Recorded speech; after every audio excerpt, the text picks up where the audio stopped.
can see us. Oh, And move your we water. got organized here as always.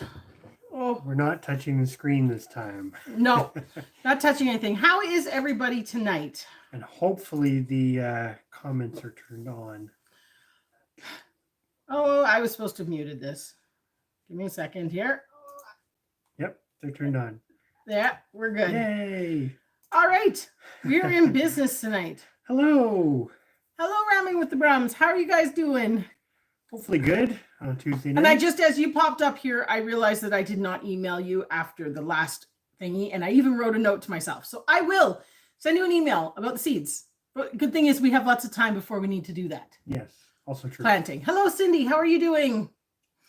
I should try and get better at doing names. Rambling with the Brums is Scott. We're good. Urban Homesteading, Hitch a Chick. Bev, am I right? I think. You're better with names than I am. You haven't been in the last, well, we were gone for 3 weeks and then, yeah, anyways, we're going to get it.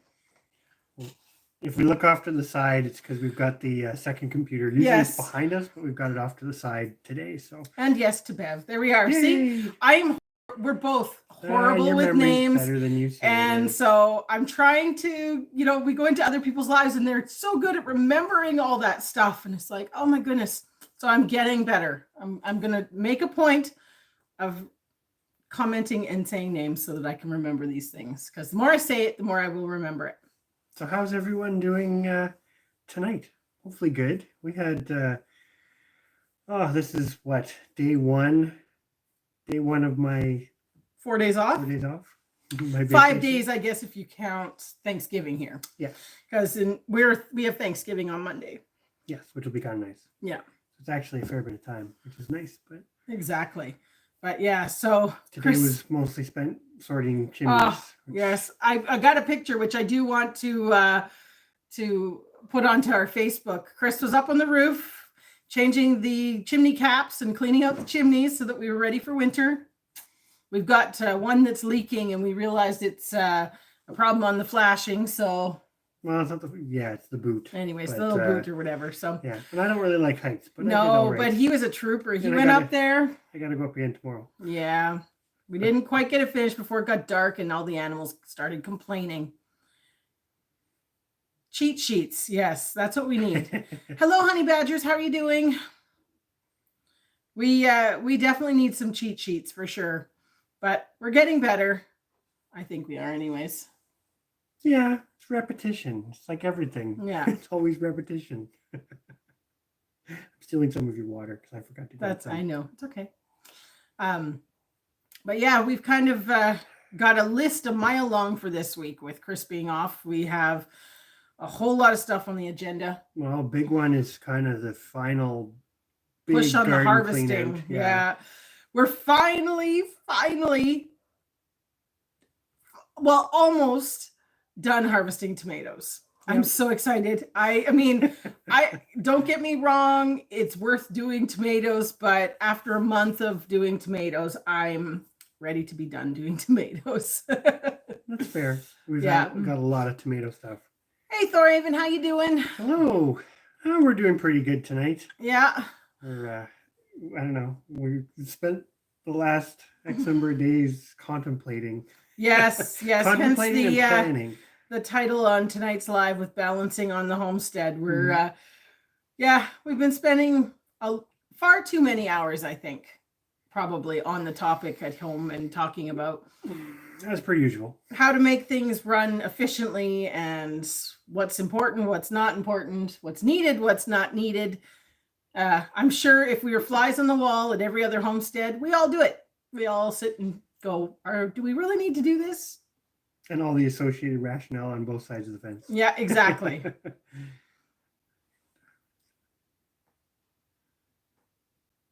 Tomatoes didn't do well this year. Oh, well, some is better than none. But that's the one thing that I've said for years is you always get years where really good something does really well and something doesn't, and something else does really well, and it's never the same. No, it's never like it all does amazing all at the same time. No, well, it's like I planted like 20 cucumber plants and I got 3 cucumbers. Mm-hmm. 3. Whereas last year you did really quite well. I did do well in the cucumbers last year, yeah. And just depends on the year. Yeah, it's kind of been one of those. Yeah. Corn, squash, and green beans went great. Yeah, beans. It was an amazing year for beans. Well, and we did well on corn because normally we don't do well on corn. That is very true because we actually got corn. Yeah, because we almost decided we weren't going to grow corn because it always just ended up going to the animals because we never got anything that was edible for us. And this year the corn did really, really well. Mm-hmm. So now it's back on the docket. Mm-hmm. Next year we'll try corn again, right? And see how it does. Exactly. Yeah. It'll probably be a bad corn year for the next 3 years. Yeah, that's probably, it goes into some sort of cycle, I'm sure. Yeah, exactly. But yeah, I think, well, I'm pretty sure everybody goes through the dilemma of trying to find that balance of keeping the homestead enjoyable and still achieving what your initial hopes or goals for it were. Mm-hmm. Well, and we've been going through that for kind of the whole summer. Yeah. Some things more major than others, but hey, Abundant Acres, how are you? Yeah, obviously some of our changes are a bigger deal than others. Mm-hmm. Deciding to raise corn and do it kind of as a put and take is a little bit different from getting rid of cows. Well, yes, but still they all kind of, or deciding to raise pretty much make a switch to pole beans. Mm-hmm. That's another one. Well, I don't know that. That's one that we haven't really talked about. We've kind of only in our lives. Well, yeah, in our lives.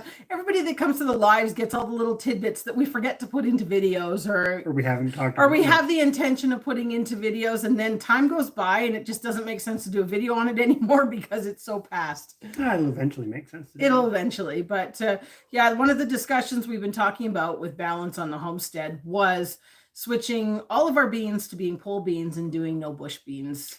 Very small, minor decision, but yeah, but that was mostly driven by like, don't drink all my water. That's not what drove the decision. No, but it's half gone already. I will refrain from drinking water. I think the bean discussion really stems from like productivity and yield and ease of growing because. For us, the yield. Hey, Tomorrow Day, how are you? The yield we've been getting off of the pole type beans versus the bush beans has been kind of astronomically. I think that would be kind of one of the first thoughts and questions and discussions was we started this last week because a couple people did chime in about the Cherokee Trail, Black Cherokee Trail bean. Yeah. But I mean, if does anybody grow a pole bean that they love or that sort of thing that would like to share? We're kind of compiling a list of ones to sort of... Well, and most of them are multiple purpose too, where you can eat the pod. There's a few that are dry only, but where you got the edible pod and the dry bean, because then you're getting two products, double the productivity, which from a homestead scale, from a commercial scale, it may not make sense because you usually end up with one thing that's marketable and the other really isn't. But from a homestead perspective, it's very different from the commercial perspective where you're trying to make the most of everything. Yeah. Well, it's like Thorhaven was just saying there too about like the pole beans are just far more yield. And our problem with the bush beans is we often find, especially ones that we want to keep for dried, not so much the ones for green beans or that sort of thing, but anything for dried, the last, 3-4 years, fall has been so wet that you lose half of them. They're so close to the ground that they end up rotting. Whereas the pole beans, you can have quite a bit of rain and they still dry out. Mm-hmm. So like we still have beans on the vines to collect, and it's rained for the last 4 days. Oh yeah. No, it didn't rain today, but we'll be able to, a couple of good dry days and it'll dry out because it's got the air circulation. Yeah. But after canning them, he doesn't want any more of the beans. Well, I guess the big thing for us with the green beans is freezing. Yeah, we freeze them. I don't personally love canned beans, so we freeze a lot.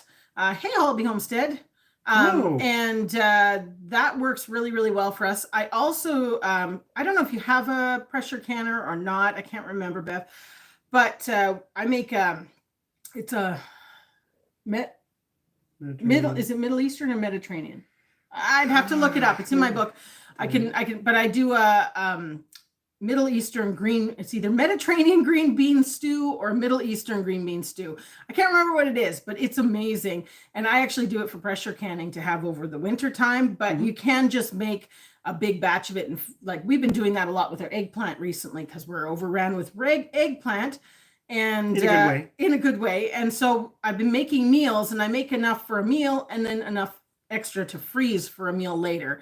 So that would be another one. I'm going to have to go get the book later, and I will check and see if it's, because it's going to bug me now. I think it's Middle Eastern bean stew. I can't Does remember. that sound right? Yeah, it does kind of sound right. But I get that mixed up with the one goat. But yeah, we do stew, beans. We put a lot of stews. Another one that uses a lot of beans is August stew, which is a really, really nice stew with zucchini if you still have some. Or summer squash. And yeah, I think there's... Those are the two main ones that I use beans for. We keep trying. I'm going to go back in a second, but we keep trying fermented and pickled. Oh, we just don't like them. I'm struggling with the. I did the fermented ones, and I just about like they went to the pigs. I mean, they were. I tried one, and I don't know. I've never had fermented beans before, so I don't know what to expect. But they almost were like mush. It was not my thing. I love my fermented salsa. I love the fermented turnips. Did not like fermented beans. Maybe I did it wrong. I don't know, but it did not work out for me. We're going to try the fermented beets, though. Well, right? Wasn't that the one we were going to try? We pretty much know that'll probably work pretty well. But deep fried beans? Oh, my goodness. I like the sound of that. Yeah. I'm going to go back. Let's go back up Abundant here. Acres, sir. That's. I'm glad you enjoyed it, because that was really cool that Darren was able to stop by, because I don't know. That's the thing. We're all so spread out, but it's nice when you get that opportunity. And we don't travel much. No. So it was awesome that he was able to come here instead. Exactly. Yeah. But I see here. So Cindy does the rattlesnake beans, dual purpose. Okay. Okay. We'll have to look them up. Time for the sheet. Yeah. Sheet of paper. I'm disappearing to write. Rattlesnake beans. Okay. And then we'll try that. And I saw that Blue Lake Green was another one. Pole bean. Blue Lake Green. Yeah. Like, we grow a couple pole beans. Well, obviously we've got the Bama's beans. We have Necra Gold Yellow, which was new for us this year, but we quite enjoyed it. It's quite productive. You actually really liked it. You were like, oh, they're really sweet. Yeah. Like, fresh off the plant. Still have to see what they're like as a dry bean, but I think it's going to work. And then the one we grow too that's just for dry bean is the cranberry, the red cranberry bean, or true red cranberry bean, whatever you want to call it. But it's like super prolific, at least based on our first year of growing them last year. So definitely big fans of pole beans. The only downside to pole beans is you have to do that little bit of planning at the beginning of the year of what you're going to grow them on. Yeah. Because you don't really get the chance to, not that that's hard, but you don't really get the chance to, change your mind. Once they're there, they're there. So, Hollaby Homestead also says, frozen beans over fermented any day. Yes. I don't mind canned beans in a worst case scenario, but I always kind of opt to freeze them first. If for some reason there was a crisis and I had to quickly can them, I'd just take them out of the freezer and can them. But I prefer frozen, and I just kind of throw them into stir fries or things like that. It's a nice simple thing too, because we don't. Well, canned ones are simple too. It's just dumping a jar, but I don't care for the texture and taste of canned ones as much. I think there's probably a bean out there. So Thornhaven does Matilda pole beans. I've not heard of that one. We'll have to try that one, or look into that one.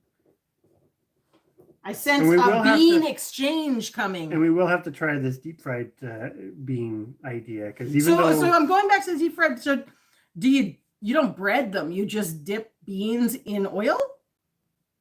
Yeah, I'm curious. I'm very curious on that, because that's very simple, which I do like. Yes, we can. We'll send you an email, Tracy, and we've got to send you some seeds too. So we'll get that sorted out. Yeah. What is she? Oh, she's going to do, what seeds is she sending? I missed it. I think she's talking about the beans. Oh, the beans. Okay. That would be awesome. Awesome. Well, yeah. And we've got some that we need to send to you anyway. So good thing we're a while before growing season. But I've heard of the Royal Burgundy. I know they are a bush. This is one thing for us, because the one bush bean, I've grown the Ireland Creek Annies forever, and they're quite prolific, but it is that thing. Some years... My grandmother used to grow magic beans, so okay. Oh, okay. They were really good. They were the only way she could get us to eat beans as kids, because they were magic. because they went from purple to green. At least that's what she told us. No batter. Okay. Yeah, that's interesting. Yeah. Okay, that's good. I like that. Okay. We got the occasional buffer on our thingy. I hope it's not everybody getting it. Oh, as Haven says, they use their bacon fat grease to fry up the beans. That would be good. And you know what? That is an excellent segue Just to the conversation into the main topic. Our main topic is discussion. getting. We're going from beans to pork. So, as everybody knows that saw the Darren's visit, he loved the pigs. We love the pigs. I mean, we've got that. They're very enjoyable to raise. It is that way. Yeah, it's very enjoyable. They're cute. It is, you know, you're getting a huge amount of pork and beans. Yes, I know. It's my favorite thing to have. Well, one of my favorite things. But yeah, we are going in circles and driving ourselves absolutely batty with what to do about whether we should stick with pigs or not. Well, whether we should stick with the Cooney pigs. Bacon makes everything good. This is not helping with our decision making. So I guess I'll go back for a sec. 'Cause I think everybody in here probably knows we have the Cooney pigs. We have raised other pigs. Hey, Alden. We have raised other, I guess you'd say, more conventional type pigs in the past, Berkshires and Tamworths. Really enjoyed them too, but couldn't quite swallow the price tag associated with feeding them. And so that's why we made the foray into these Coonies, which of course don't really, they're not exactly like normal pigs in a lot of respects, including price tag. But hey, Cruzy. I guess the big thing for us was we like pork. We wanted to try to find a more sustainable way to do it. Yeah. And there's a lot of pieces to that because the simplest way to do pigs is just raise wiener pigs. Yeah. Like no question. But take this for what it's worth. But the writing on the wall, so to speak, that I sort of see, at least in our part of the world, is outside of the large factory farms, pig raising is becoming rarer and rarer. Right now you can still get them. But yeah, fewer and fewer people are doing it. Even since I started when I and even the cost to buy a wiener now has gone up. I mean, I don't know if it's across the board everywhere, but I mean, we did a quick stealing your water Kijiji search kind of thing to find out, and you were $120 for a wiener pig. When I started with the Tamworths, it was like $75. Yeah, that was for a purebred Tamworth wiener. So. Yeah, you don't want you up there. They're one in the few. Yeah, like that. That's so the reason we kind of went with the Cooney was it was for personal use. We weren't doing it as a business. That's one of the things about our whole homestead is we really don't want anything to become a business. It's not meant to be. It's not, set to be. Well. We're going to have it, but how are we making profit from it? That's not how... That you have to. I'm going to go back to some of our other livestock, the rabbits and the chickens, or even the sheep. We have them. I'm going to say it this way. They're relatively sustainable because we don't have to bring in a lot of them, especially after this year with the new rams. So you don't have the pressure that you have to sell something. Yeah. Because you could consume it all as a family. We could consume whatever we produce. Because most of those don't produce you an exuberant amount of. Well, and having a flock of 30 chickens gives us all the eggs and meat we could ever use, allows us to have our genetic diversity.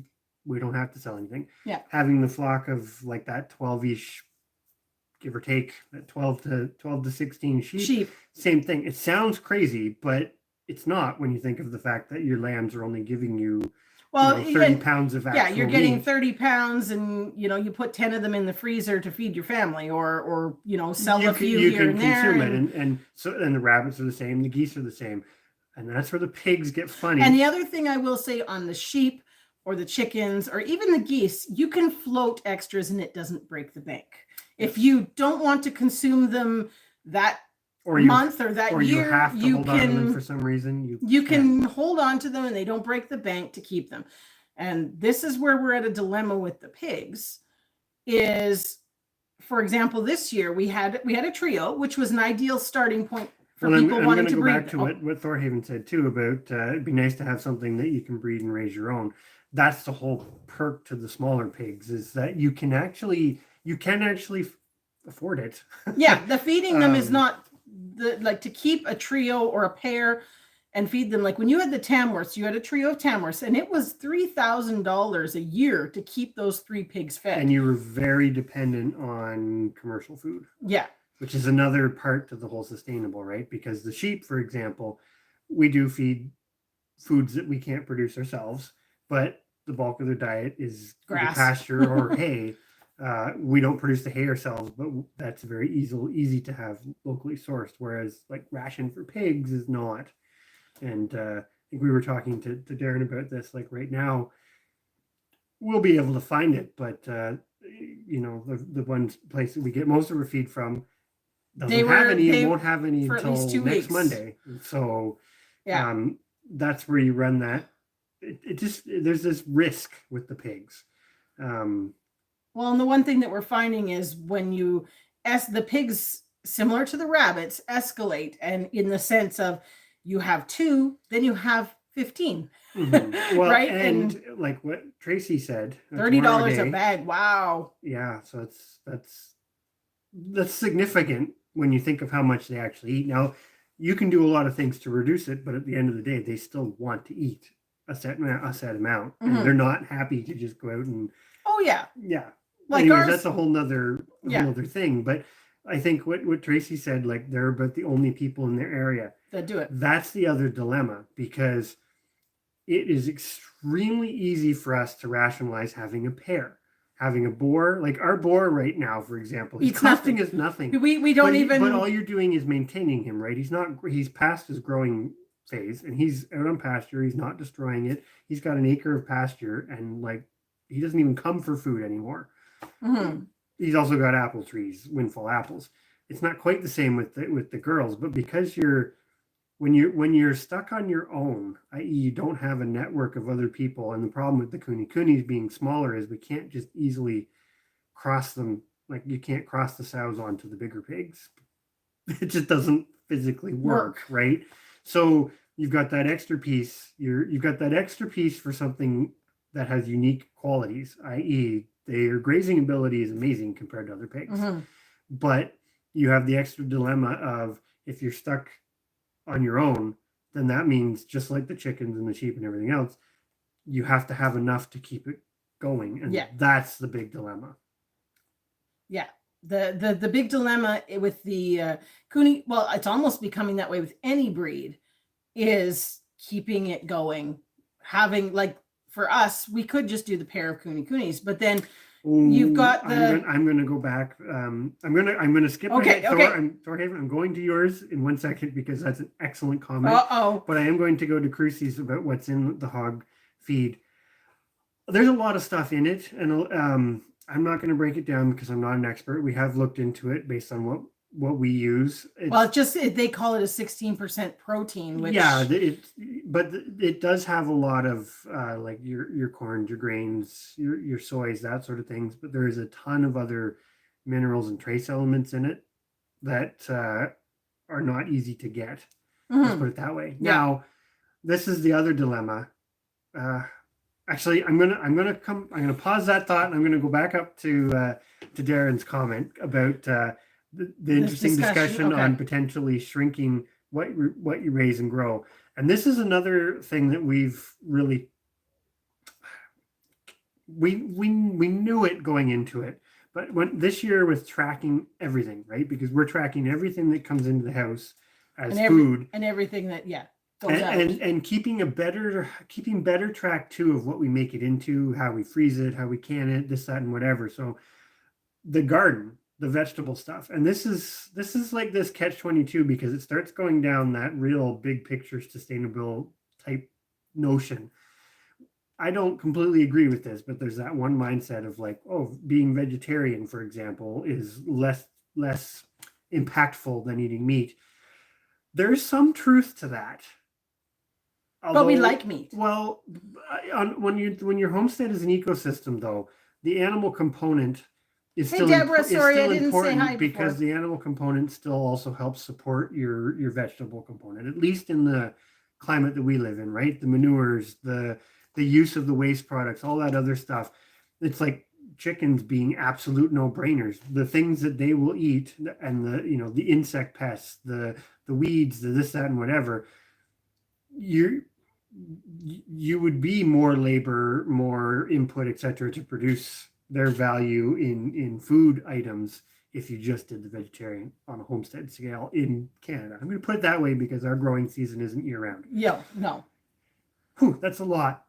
But I like the point about reduction because in a way it's really, let's face it, most of us, I think pretty much everybody in here is attracted to the animal side of things, right? The animals are fun, they're enjoyable, they're interactive, but you see it on some on how would I put this? You see it on some homesteading channels where they're really heavy on the animal side of it, and it's like you can absolutely do have it all, but you have this. There is this catch-22 between the amount that you can sort of sustainably handle, having some diversity. A cat, no one's cat. Having the diversity in your got hair at my nose. Yeah. Having the diversity in your diet and not completely upsetting the balance. And Yeah. that's the real Well, hard and part. and the big thing sticking with what Thorhaven was talking about there is, and this is what we've been looking at. We have huge variety. We have duck, we have chicken, we have goose, chicken. I was looking at Chrissy's duck comment, which we're coming there. But anyways, we have goose, chicken, rabbit, sheep, pork, eggs, which are also kind of considered a meat product. I said, that's 6 different, and I always joke about the fact that pork is actually 3 things. Well, it's bacon, ham, sausage. And we've done a bit of a breakdown, like I say, in tracking stuff. We've brought into the house to consume 100 pounds of chicken eggs this year already. And that's not including things that we maybe fed to the chickens or not chickens, to the pigs or whatever. Or like that's what we've actually, that's what we brought in / what's allocated to be eaten. And we've consumed it. But that's 100 pounds of your sort of protein meat aspect that the chickens have produced.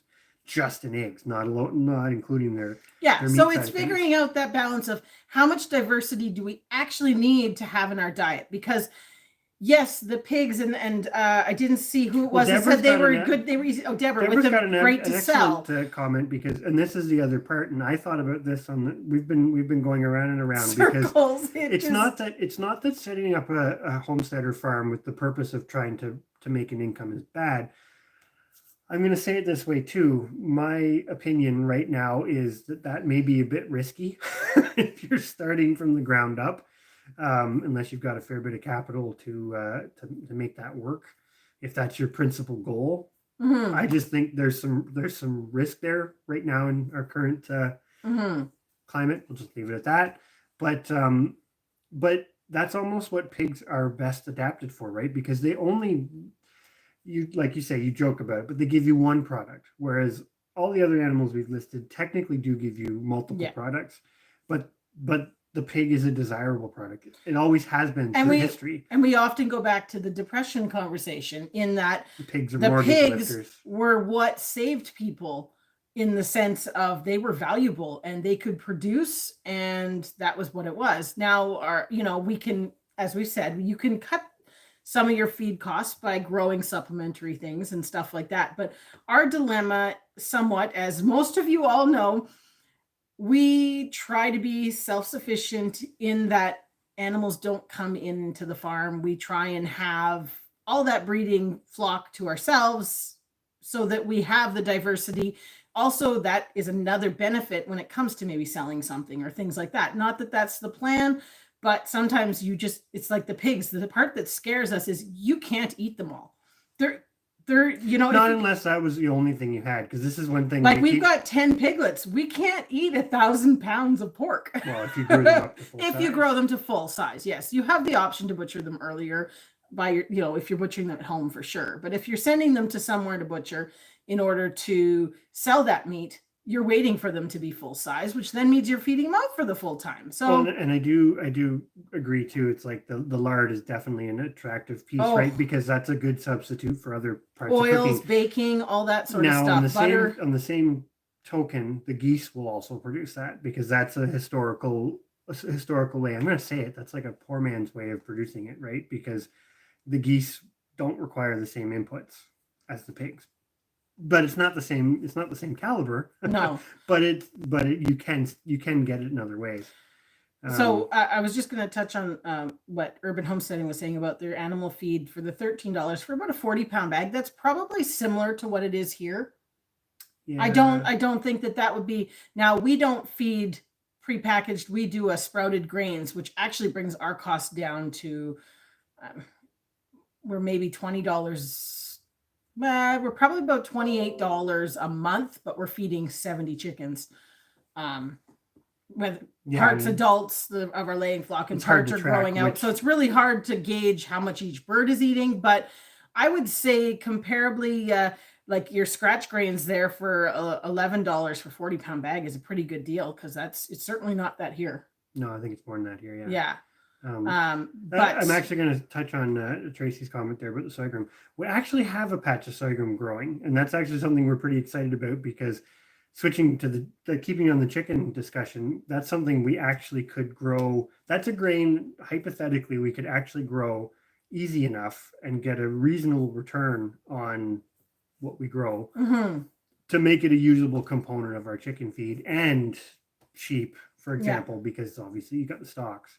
Yeah. And that's not even including what we could do with it because it's a big enough grain. Obviously, you can make flours and stuff out of sorghum. Well, and pasta. We like sorghum pasta. But yeah, it's definitely, and the experiment's working really well so far. So I'm sorry. The part I was going to say with Tracy is what kind of sorghum is yours? We've got the Mennonite sorghum, which is supposed to be a higher it would depend. Sugar. I'm going to say it would depend. If you grow the Mennonite one, we would love to get a few little bits of seeds because that would just add genetic diversity to our seeds. But if they weren't Mennonite sorghum, we probably would say no because we're going to keep all of our Mennonite sorghum. Well, because it has. Sorry, I got cat hair in my. It's only because that's what we've got going, and we've got a lot of seeds coming from. Well, and the Mennonite sorghum has that extra. This is the whole thing about why, because sometimes I think it seems like we probably focus too much on the keeping things going and keeping genetic diversity and maintaining populations. But when those populations, that's the biologist in him. Yes, but when those populations have unique characteristics that you can't just go out and buy from the grocery store, etc., i.e., like the sorghum, right? If the Mennonite sorghum is higher in sugar content, you could potentially extract sugar or molasses out of it. That suddenly makes that more worthwhile to spend the effort on, as opposed to if it was. And I'm not saying this in a derogatory way at all, but if it was just a run of the mill, it's like corn, like sweet corn. If you're eating peaches and cream. Everybody grows peaches and cream, and that's another piece to this whole puzzle because if everybody had a pair of cooney pigs, this is like what Thorhaven just said about if everybody was closer and everybody had some, so that you could work more as a community. You don't need to have everything yourself, and that's another linchpin thing. And that's the dilemma. Going with the sorghum, the pig, the coonies are a very valuable animal in the sense that they are what people say.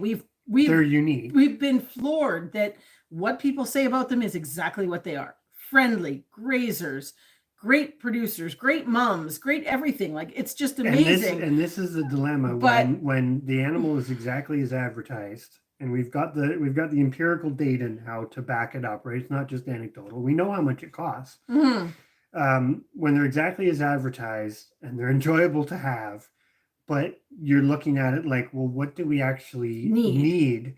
And you're also looking at it, I'm going to say it this way, the prepper mentality of what could I actually keep going? This is where it's like, how do you find the balance? Because on one side of the fence, the simplest thing would be just keep the pair, have their babies, and like you say, you keep your own sow and you find another boar.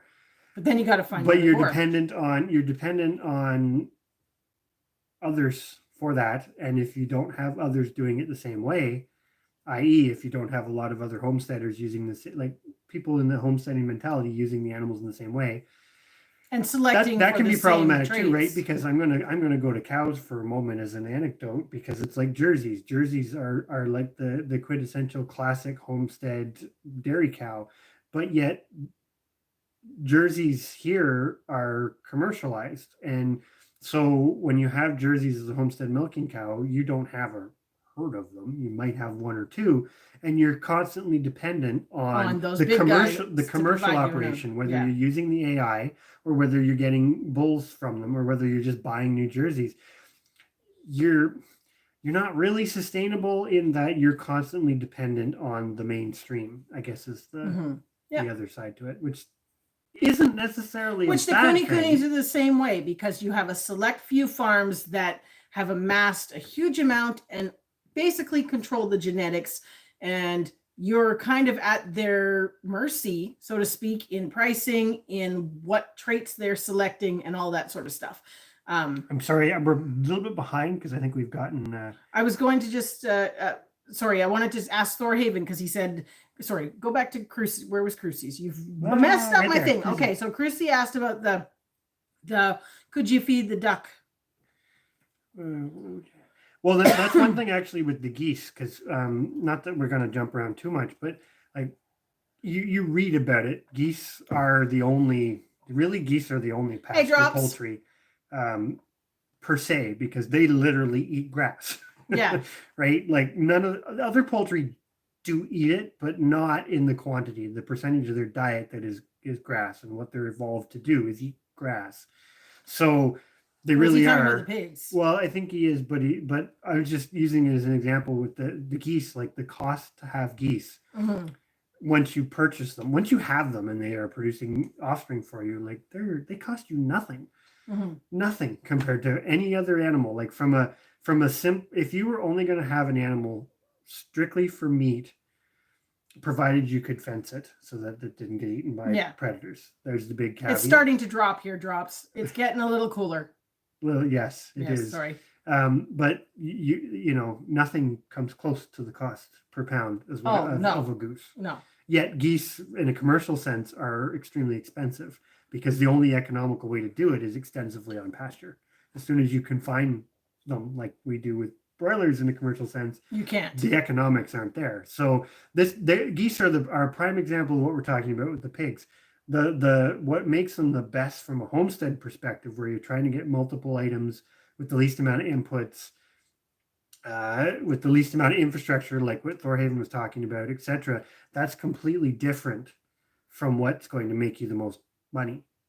To be quite blunt about it, and that therein becomes the divide, because there's a lot more homesteaders now, but most of the homesteaders are taking from the commercial because it's readily available, and right, it's like when you raise wiener pigs. If you're raising white skinned pigs, their history is coming from those bigger farms, whether they did directly or not. But I feel the same way, Deborah. Pork over geese. Oh yes, it's hands down pork over geese. I wanted to touch on before I scroll ahead here. So Thorhaven, you'd said a ton of work with a lot of input, especially the last 5 days. Now, I'm assuming this is about your little calf. Now, are you milking the cow to give it to the calf, or did you buy milk replacer to give to the calf? I was curious on that. I meant to email you back. Well, we definitely found that because when we had the Jersey calf, we obviously didn't have anything to milk, so we had to do the milk replacer. And yeah, you're talking a ton of input. Oh yeah. Well, she was $150 just to feed her for the couple months, just with the milk. For the month. So Deborah learned a long time ago, I had to eat meat and vegetables. I love pork. Homegrown pork fat is very healthy. Chris loves. It is. It is far better for you. It's, if you're going to, well, we've said, because we don't buy pork from the grocery store at all. Like we had some left that we used that we raised a couple of years ago, and then basically we've been pork free, pretty much. Oh, we've had a little bit left over from. When we did I've still got some hams left, but otherwise we've used it all, and it is kind of one of those things. Thorhaven saying, all right, get some pigs from us. Well, we'll hang on to some for you. No. I will say, tomorrow day saying that we need the turkeys. Used to have turkeys, did enjoy them, but I found the management of them a bit of a nightmare because they were very hard to keep where you wanted them. Mm-hmm. And where we live now, that would be difficult for us. The noise and stuff, not an issue. You could probably raise quite a few of them, Mm-hmm. but we had a problem. They would always jump the fences, and so you either had to keep them confined, which I used to raise Narragansett turkeys, and they brooded their own. They were like cast iron birds. I had them in the snow. They had chicks, and a lot of people say, "Oh, turkeys are so delicate." It's like not when they look after them themselves. Like they were another example. They did everything exactly as they were supposed to. Worked exactly how they were supposed to. The big thing with the turkeys, it was the management Mm-hmm. because it was very hard once you started to get any number of them. Which if you had 3 hens sit and each had 10 babies, there you're now at 30 chicks. 30 turkeys, and 30 turkeys that don't want to stay where they are supposed to be can be Mm-hmm. a bit of a problem when a 4-foot fence and wing clipping doesn't keep them where they want to. Well, So this is the dilemma. Now we're at a property where the noise they make, things like that, really doesn't matter. We can put them at the back in pastures. We actually did discuss potentially doing a covered tractor that they just could move around in the pastures, because at least then they couldn't fly and become a problem. But it's still, then you've got that balance of, do we need it?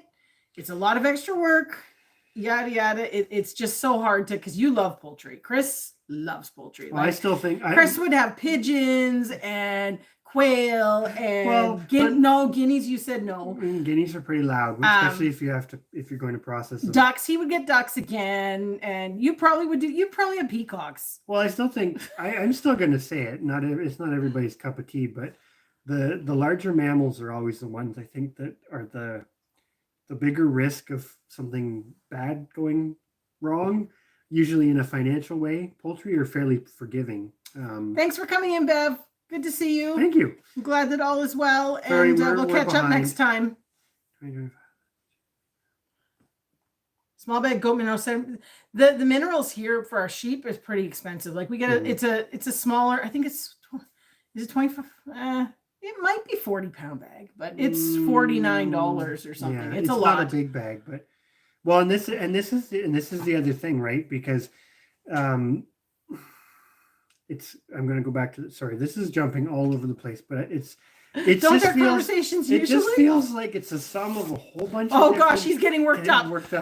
It just feels like it's a sum of a whole bunch of different factors, much like a lot of other things that are going on, that are all kind of converging together, where it just feels like, in my mind anyways, the rationalization and things are getting harder and harder, because it's like the feed conversation, right? Like we just said, historically, pigs, like during the Depression, pigs were a mortgage lifter.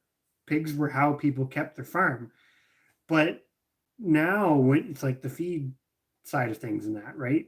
It isn't that way anymore because the economic shift in the agricultural industry, which is what's causing the feed stuff to go the way it is. Like, so then you've got to find these not creative, but these old school ways of managing it. And that's the hard part, because that's where the balance becomes such a big thing. Sorry, we're way behind. It's okay. I'm scrolling through. I'll keep you posted. So Eldan was talking about the lard. Yes, lard in replacement of oil, hands down. If we had it, we would be doing it. I mean, we're olive oil people at this point in time, but I still do all, like, if I bake anything or whatever, we're buying lard for that. But fingers crossed, we will have from goose and maybe pig. Like I say, this is part of this whole discussion. It's nice to kind of bounce ideas off people and see what's other people's thoughts are, because we're really torn, because our overall goal is to be self-sufficient. And the scary part with the pigs is I don't think we really ever could be self-sufficient. And by that, I mean, you're either just keeping a pair and you're always buying new boars, or if you're keeping a whole herd of them so that you're independent on genetics, then you're buying a whole whack load of feed. Or you're growing one heck of a squash patch. Well, and you're doing that as your principal. Like you say, it's hard to we can't even eat what one pig has produced. I mean, 10 babies is more than we can consume. So we've got to figure out the avenue to move that. And if we want to sell it, that means you have to pay to have it butchered, which then adds, it's an escalating thing, that it's one of those, as much as we love the pork and really want to have the pork, and we don't believe in supporting the grocery store pork, and there's nothing wrong with people that do. We just don't, we like raising, we don't buy meat at the grocery store. We raise all of our own. We have enough land that we could do it. We can produce all of the meat that we would consume. Probably can't produce all the vegetable matter, but you could do all the meat that we would need to consume. And you could do it sustainably. It's just figuring out, because it is like an ecosystem. And like what Drop said, I saw it come up there about an engineer or botanist. I'm a biologist, so add that to farming and or homesteading, and you've got quite the mix of discussions at times. So the now I just lost it. We've missed some good comments. No, Thorhaven was saying what you said about the rabbits. That was our one thing as well. Rabbits are the one thing that we think you could actually, even in a small plot of land, you could sustain a population of rabbits to keep yourself fed with meat and protein. From a work perspective, it's going to be a lot of work, but you can have a big enough herd of rabbits to keep enough genetic diversity that you'd never have to bring in another one. And you could actually probably produce all of their food. You'd have to get creative, because the one thing I do find with the rabbits is a pellet diet is very simple because it's complete, but a rabbit diet in the wild, you have to be a little bit of this, a little bit of that. A rabbit is a grazer and we talked about it in video. We didn't talk about it on video. They're a browser and a grazer at the same time, and the variety of foods that they eat for herbivore is like staggering. If given the choice. But then they're also not something that you can just put on a pasture. Well, and like he's saying, also maybe chickens, and I do agree. We've both talked about that. Chickens. This is where we're trying to learn to grow some different grains that are really productive, because we feed a lot of wheat to our chickens, but the patch you would need to create the wheat that we feed, because we sprout it, you couldn't do that. So we're now playing with some alternate grains. That's where, and I know not everybody in here is a big advocate for geese, and that's fine, but that's where I would say geese are probably more sustainable than the chickens. Because they go out and eat the grass, and they can actually keep themselves fed on that. They still need more than that, at least at certain times of the year. But the chickens are hard because, like, well, it's kind of like the rabbit thing. Chickens eat a massive variety of foods, right? Like the notion of plant-based chicken foods only is kind of a little silly when biologically chickens eat everything. So they are great if you can free range them, because it's like us right now. Our feed bill portion, the grain portion of what we're feeding our chickens is nothing compared to the number of chickens we have. But it's a layered effect too, right? Because they're getting benefit from having the things like the sheep and the pigs around, because that's attracting insects that they're then eating. They're getting the manure piles to work through. They're getting access to a whole host of weeds, seeds, the green parts of them, a whole host of insects. I'm sure they eat mice and things when they can find them. Like they're almost, right now for us, they're almost existing exactly how chickens would have when they first were domesticated. Essentially, they moved into villages and stuff because of the grain food, and then stayed for everything else. And of course, there's an interesting thing about the biology of chickens, because when they're given, there's a book on this, and I can't remember the name of it, but there's a thing about the domestication of chickens and the integration of rats into human history, and how essentially the two happened in parallel with one another for the exact same reasons. Because when you give, it was black rats in particular, black rats and chickens have a unique biological trait that if they have an abundance of food, which apparently goes back to the ecosystem that this is a total digression, goes back to the ecosystem that they're evolved in, which is like a bamboo forest, which when those forests go to seed, there's an astronomical abundance of food, but it doesn't happen every year because the forests that they're in doesn't go to seed every year. So when the food is available, both the black rats and of course the red jungle fowl, which is the ancestor, one of the ancestors, their reproductive capability goes through the roof. They basically take advantage of the glutton of food and reproduce like mad. Well, then enter humans and storing grain and those kind of foods, and suddenly now you've got an unlimited food source, and both chickens and black rats basically moved in and said, hey, this is great. Of course, ended really well for the chicken because now they've gone everywhere around the world and are super integrated. Well, maybe not completely ended well for the chicken, but they did exactly what most animals on the planet want to do, and they just spread themselves everywhere. The rat did too, but of course severely persecuted by humans. So yeah, just an interesting side thingy. So yeah, Thorhaven was again talking about when we mentioned about the cost and how it escalates with the pigs and that, and then it's no different. He was saying about like you lose a chicken or you lose a rabbit, it's not so bad. This is a great thing, because we were talking about this the other day too, about the losing one, and this is going to sound bad at face value, so bear with me here, but exactly like what Darren's saying, when you have 60 chickens or 30, you have a flock of 30 chickens, if 2 of them pass away on you for whatever the reason, in the grand scheme of things, it doesn't matter, right? You still have a flock of chickens. If you have, I'm going to use the dairy cow example, one dairy cow, and that dairy cow dies, that's a huge hit, because you're out the monetary value of the cow, you're out the food items that it was producing, and this is where the population things comes into play, because when you're able to have these populations of plants and animals, we said this about our tomatoes, our Scotia tomatoes this year. We planted them late, and we planted like 30 of them or whatever it was. And they didn't do as well as they normally do. They did well.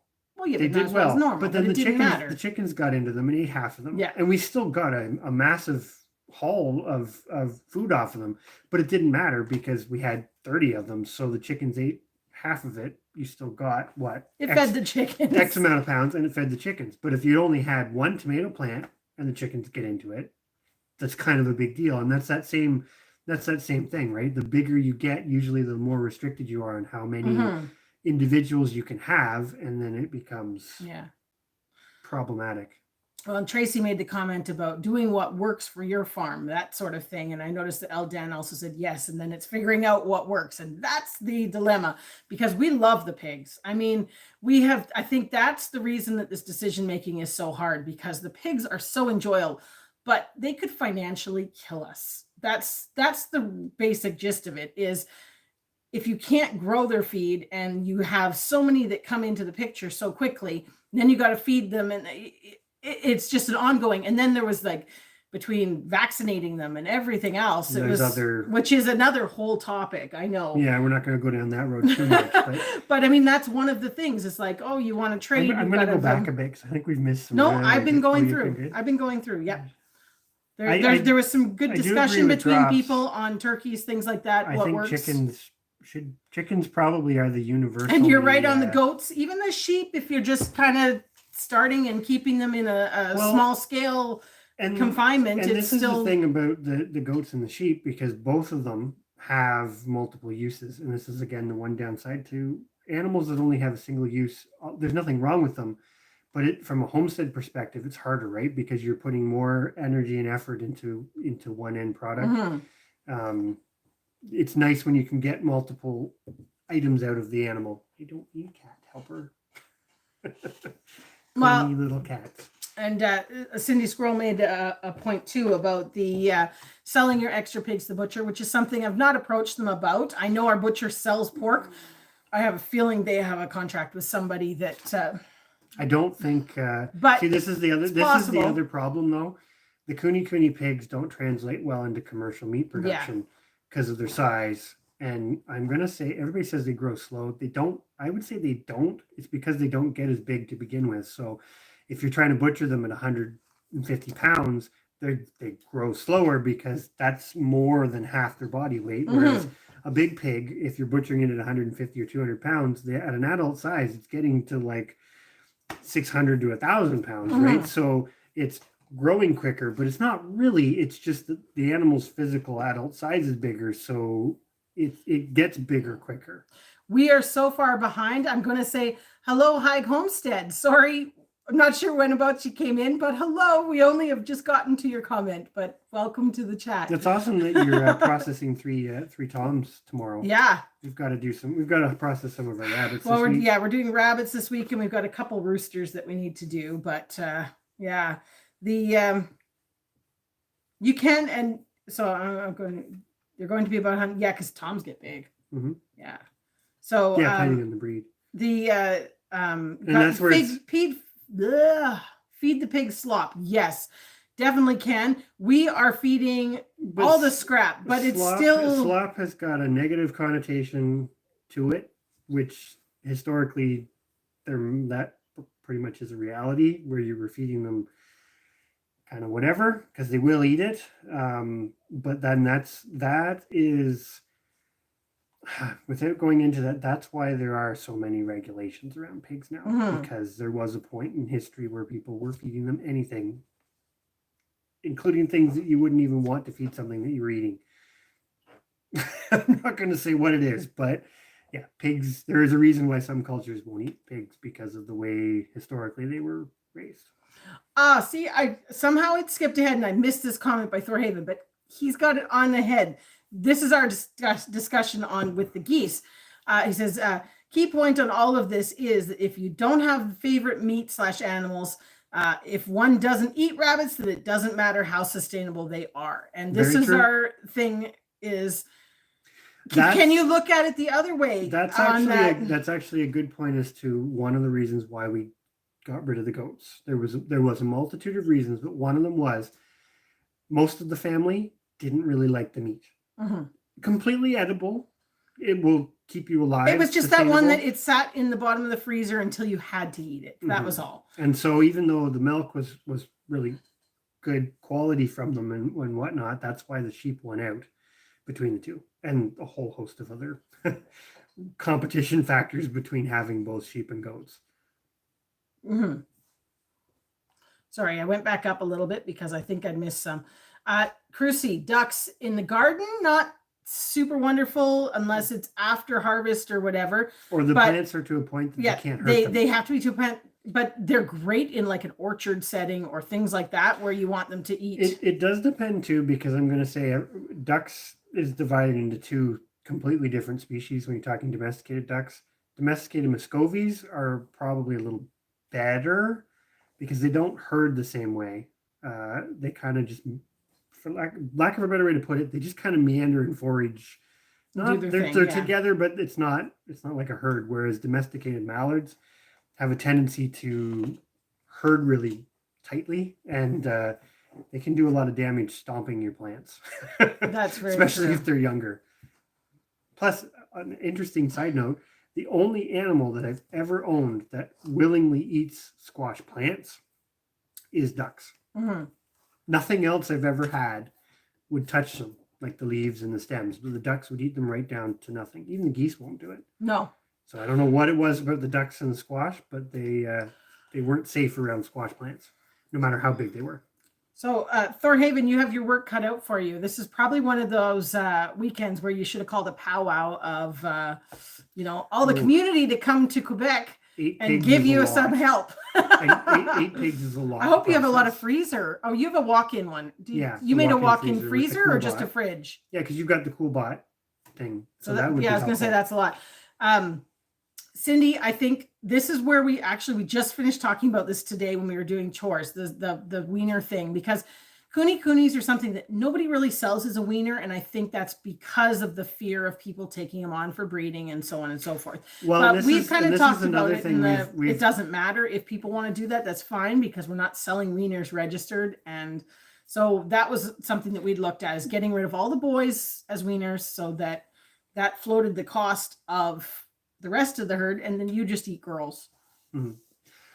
Aldan, I figured that's what you meant about the slop. I wanted to bring it up because when you said yes, we absolutely do exactly like what you're saying. It's kitchen scraps where you've cut the apples up, and they love cream, or peeled the potatoes, or whatever. It's not stuff that's questionable whether anything should eat it. It's kind of just I'm not going to eat an apple core or potato skins. Or when I make all the is. tomatoes, the tomato juice, and it's all the seeds and the skins, and the pigs love that. Yeah, but it's basically coming out of the kitchen. Like, and fresh. I just dump it in with some old frozen milk or things like that. Sometimes we throw eggs, frozen hard-boiled eggs in, that sort of thing.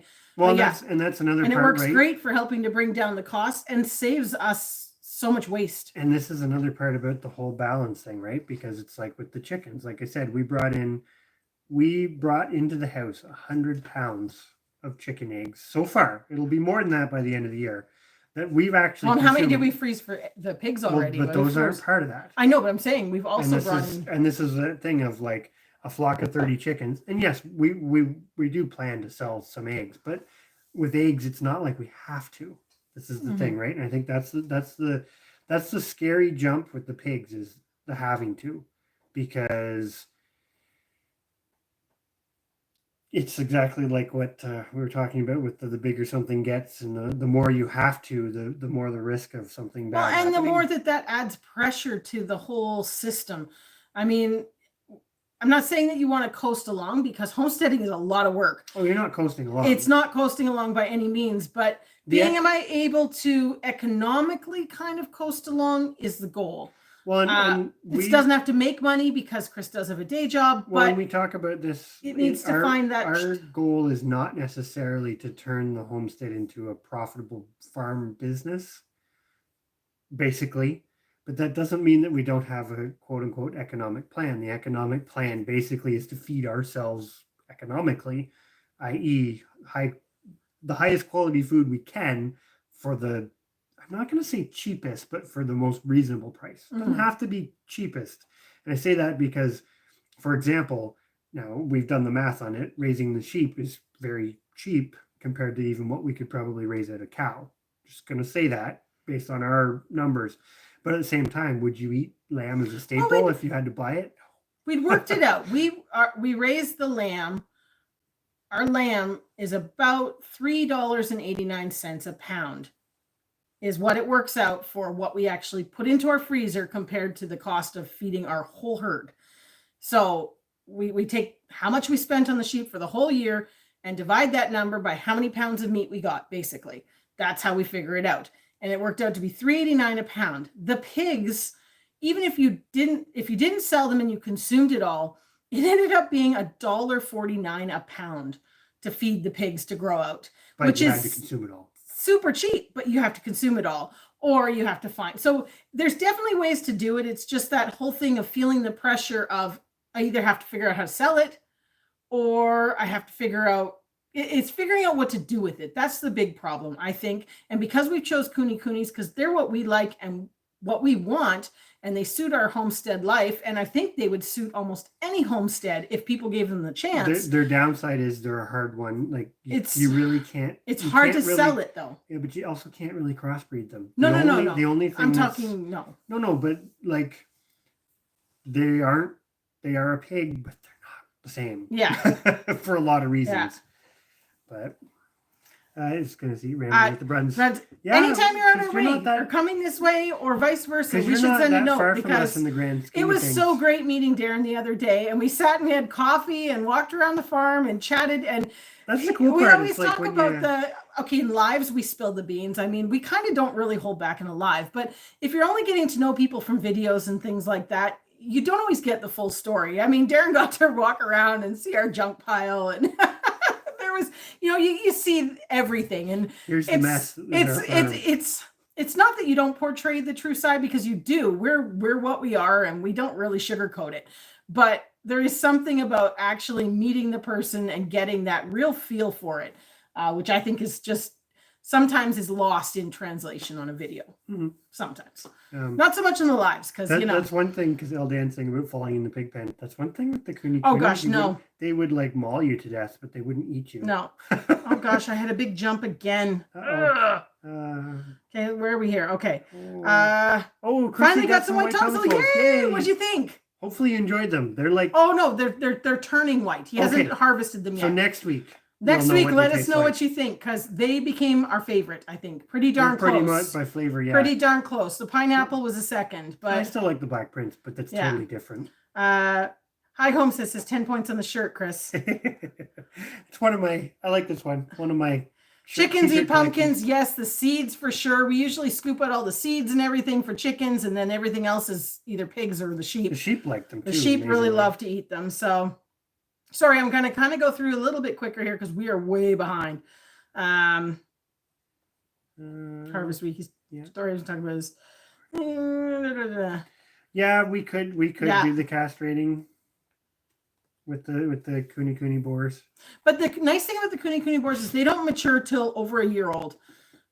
So that was one of the nice things is you don't really need to because you're going to butcher them at 10 to 11 months old. Well, and that is the one thing about it. If we do go down, we've talked about this too. If we go down the wiener sales, it would only be males. Yeah. In which case, like you say, if somebody wants to cross it to whatever, go ahead. So far, yeah. We wouldn't probably sell any females that way. They would be either eaten or yeah, and that's the nice joy of it, right? You do have multiple outlets for sales, but holy cow, your neighbors are taking 6? They must have a big family or a lot of freezers. This is Thorhaven, sorry. Or both.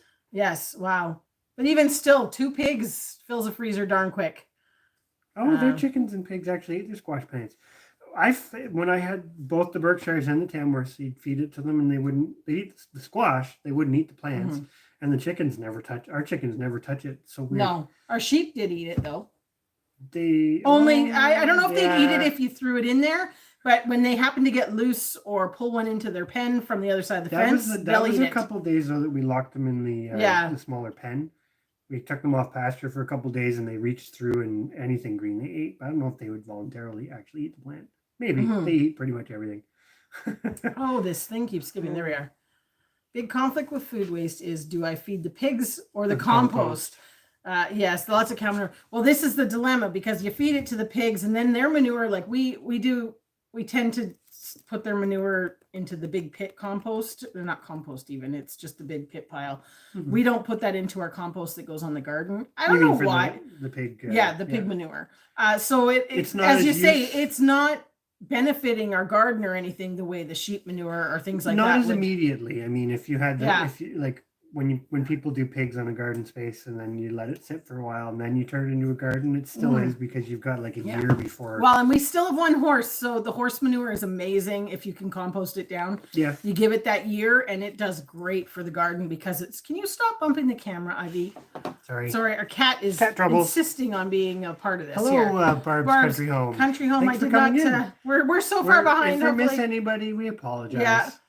But we're very much enjoying the conversation. This is exactly the sort of stuff we wanted to hash out and talk about because you guys are our people. I mean, like. Well, I'm glad that nobody thinks like just from what we've seen in the conversation. Have a good night, Tracy. It doesn't sound like anybody thinks we're completely Cassie, crazy. how are you?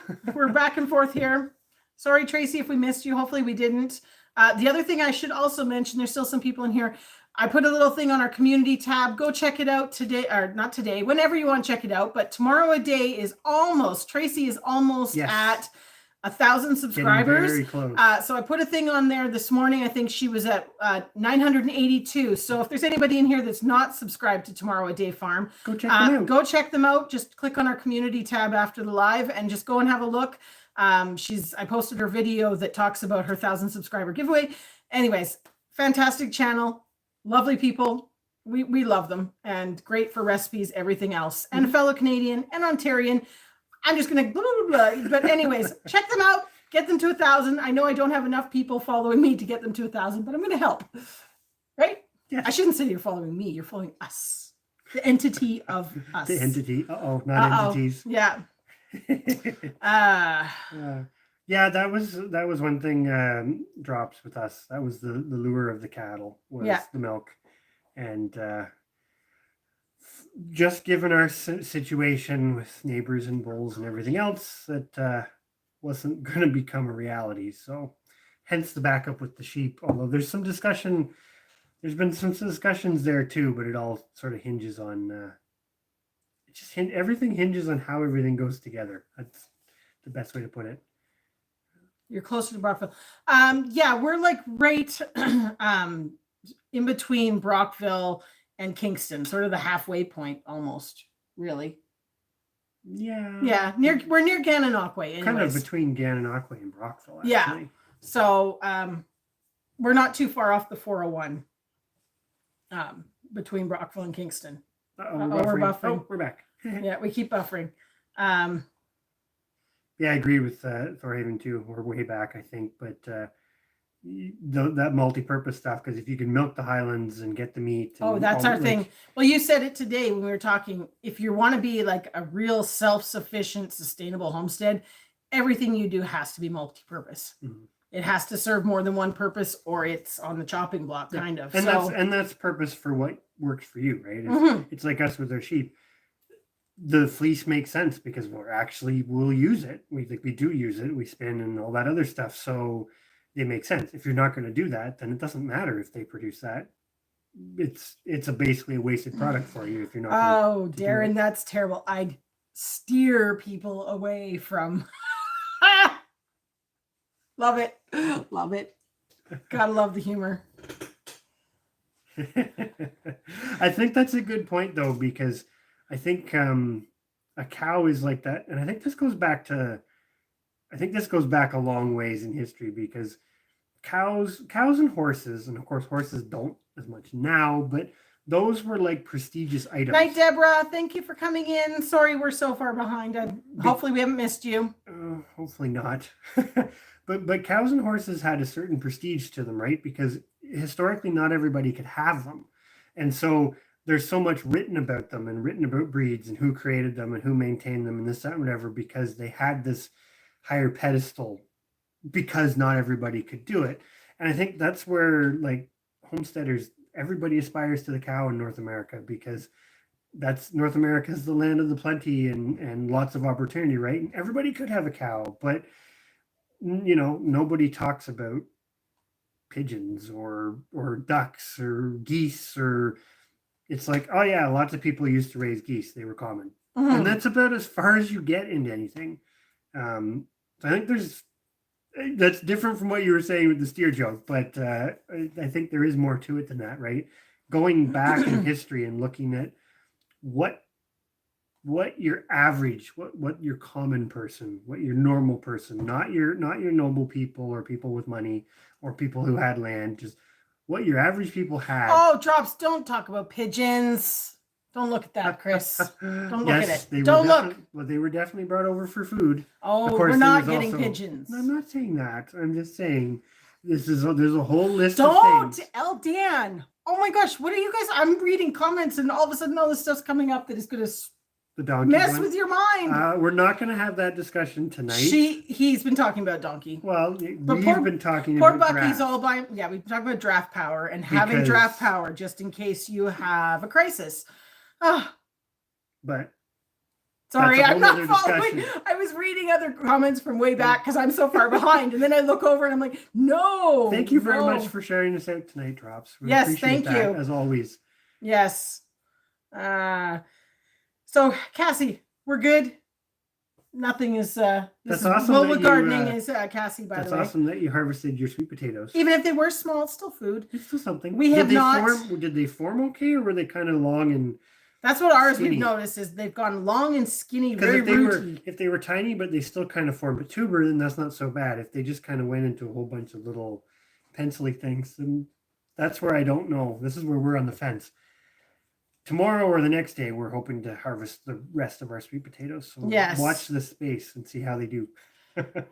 There'll be another thing that they're kind of on the chopping block. Do we keep with them? Do we not keep with them?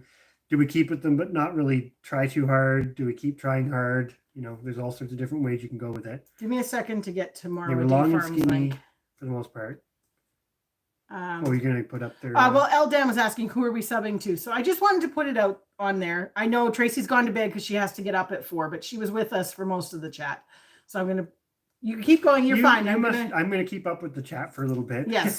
So if we missed you, I apologize. But you probably have a little bit more time than we do on the sweet potatoes Drops, I'm guessing. Because like ours, we're pushing it. Like we're 9 degrees tonight, which is still plenty warm enough, but it's coming. The cold is coming. And that is definitely one thing for anybody who does not or has not raised sweet potatoes or They grown don't raised. like the cold. They don't like the cold. If they get frosted, you've got to cut off the greens like ASAP and get them out of the ground. But okay, here that's we are. another discussion. I'm gonna put in. I'm watching. I'm probably behind, and somebody else has maybe done it. But anyways, this is. I'm going to share Tracy's channel link for. Oh, maybe I am. I can't type.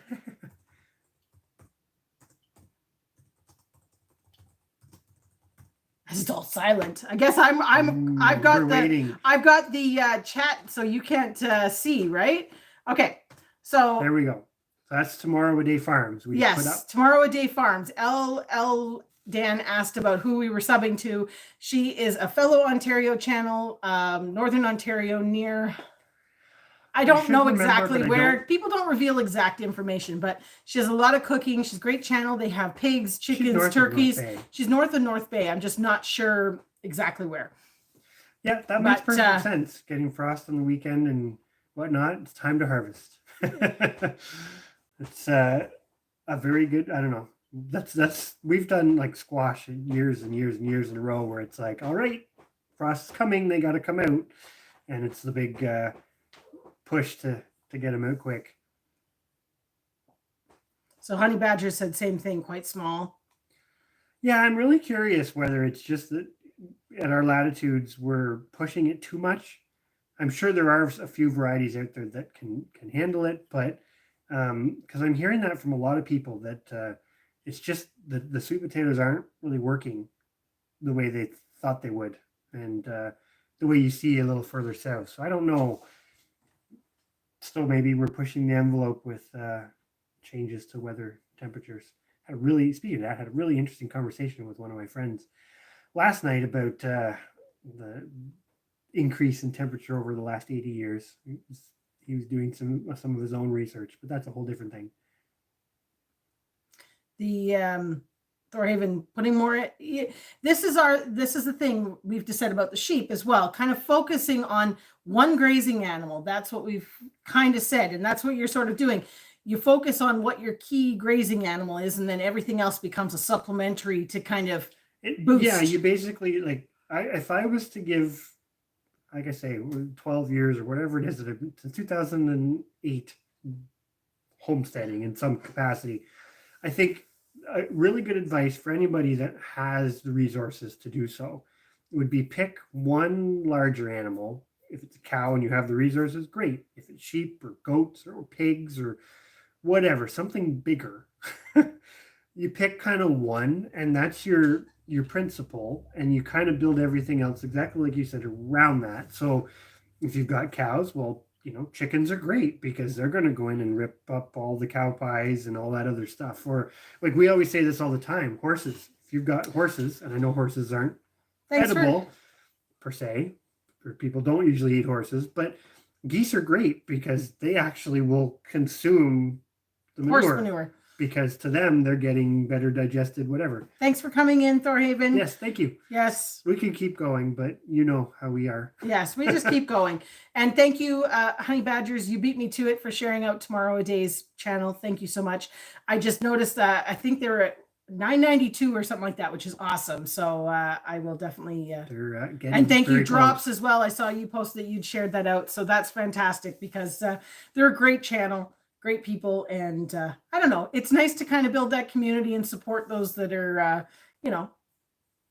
doing. We're basically all doing the same stuff. This is the thing, right? Oh, in one capacity or another. I'm looking at yours instead of my screen, and I'm behind. I'm doing the older stuff, and you're but we just sorted our garlic into what we were saving for planting and what I was still allowed to use. What did we get? We took and put aside 15 pounds of music garlic. Yeah, 15 pounds of it set aside to plant. We planted this year, we bought 10 pounds to start our patch.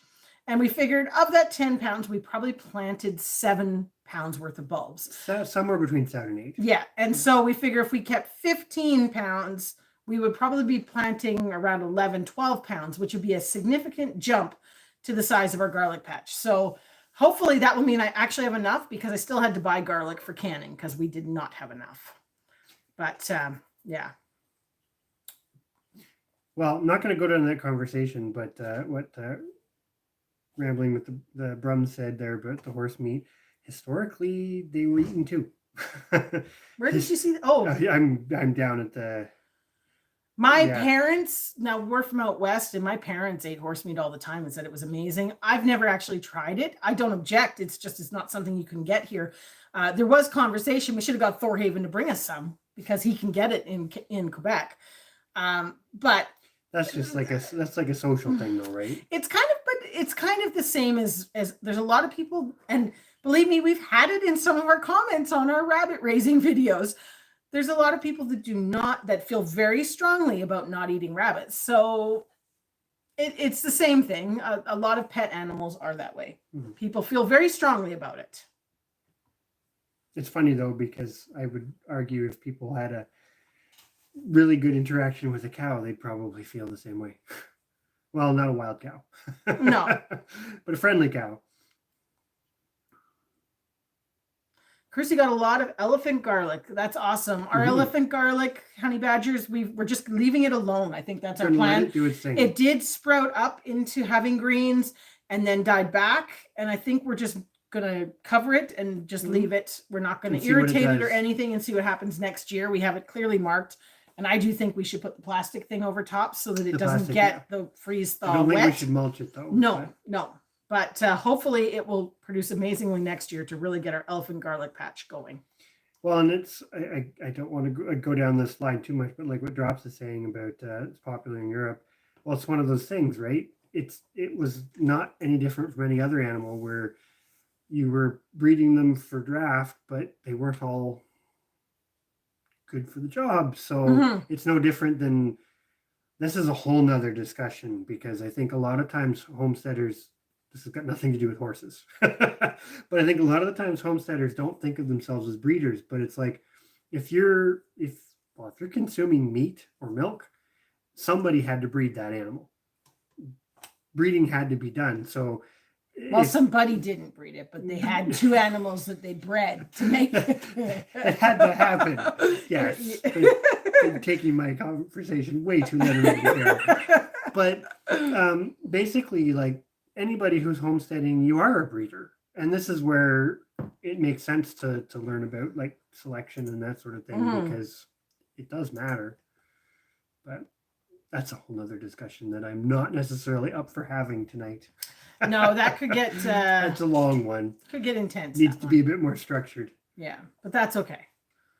But no, I think we've gotten some really good feedback and information and thoughts about things here. Well, lots of information. It doesn't necessarily make the decision any easier, because this was the thing. We actually thought tonight about trying to do it like a back and forth where one of us was pros and one of us was cons, and just kind of doing the back and forth. And I think like this is the thing. It almost equals out. And that's where it's just so hard to make the decision. I guess eventually you have to make a decision and live with the consequences. Well, and the thing is like a garden decision seems so simple, because it's like what Chris says. If we decide to get rid of the pigs, there's no going back. You're never getting pigs again. Well, not that way. Not that way. Like not the coonies or trying to do a breeding or anything like that. So it's kind of one of those, okay, so how do you make that decision? Because it's final.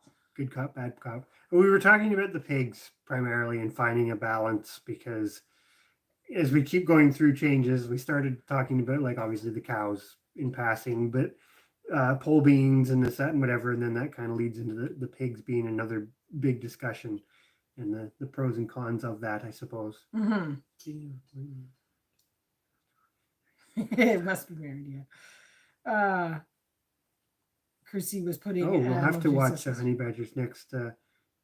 So you haven't put it out yet, though, the video you're talking about? And we do apologize, because we're just starting to get back to the point where we're watching videos. Up on people. The nights like drawing in has really helped. Well, the nights are drawing in, and we are getting through the yeah.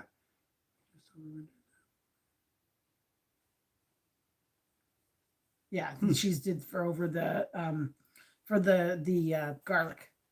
So yeah, I think that's our thoughts. We're just going to leave it alone, overwinter it, and see what comes up for next year for sure. But okay, so now I'm curious on your next video there, honey badgers. We'll have to watch for that because I think we're slowly getting caught up. Like I say, when I've been canning, I chuck people's videos on and kind of their background and I watch them. I often don't even comment because then you got to clean your hands and whatever. I just let it keep rolling with whatever comes next. Unless it switches to something ridiculous that I'm just like, I don't know why that's even in my subscription thing. But no, that's awesome. We will definitely look for that. Oh, she's going to be a couple hours. Shortly. Okay, so we'll watch it at breakfast with coffee.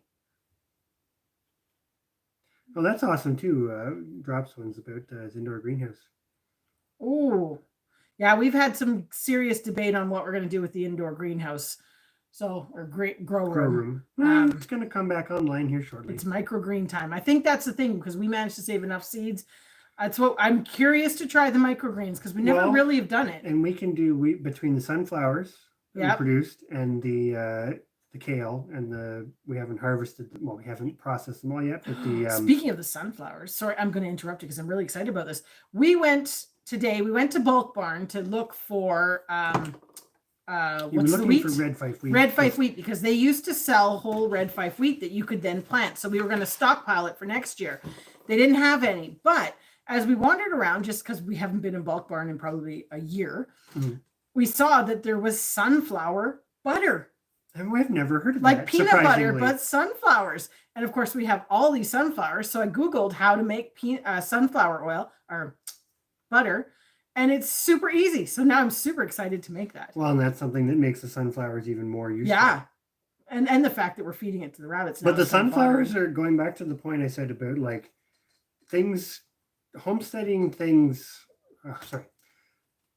Things that probably work really well. Caitlin's family farmstead. From a homesteading perspective, are the things that your everyday person used to have in years gone by. Yeah.